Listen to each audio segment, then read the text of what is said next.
নজর রাখবো নৈহাটিতে, কারণ বড়মার পুজো 102 বছরের এই বড়মার পুজো, সেই বড়মার পুজোর যে ছবি এই মুহূর্তে আপনারা দেখতে পাচ্ছেন।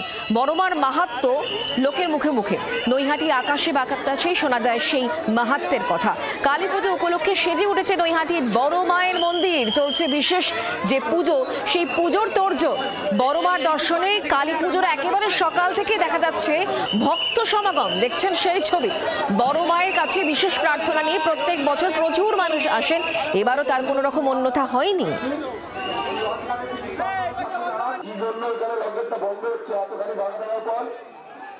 বড়মার যে মন্দির, বড়মার যে মূর্তি, সেই মূর্তিতে কিন্তু গয়না পরানোর কাজ ইতিমধ্যেই কিন্তু শুরু হয়ে গিয়েছে। আজকে একেবারে সন্ধে পর্যন্ত চলবে মায়ের এই গয়না পরানো কাজ। পাশাপাশি আমি একটু ভিড়টা দেখানোর চেষ্টা করব। অজস্র মানুষ আজ কালী পুজো ঠিক সকাল থেকেই অজস্র মানুষ কিন্তু এখানে চলে এসছে।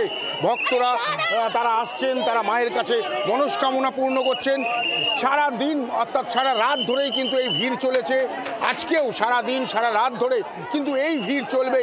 গতকাল অনেকেই ডন্ডি কেটেছেন, এখানে প্রায় 30 থেকে 40 হাজার লোক কিন্তু এখানে ডন্ডি কেটেছেন। এই ভিড় কিন্তু প্রতি বছরই দেখা যায় এইভাবে। বড়মার যে অঞ্জলি, সেই অঞ্জলি দান কিন্তু রাত 12টা থেকে শুরু হয় প্রতি বছর। এবারও তাই হবে।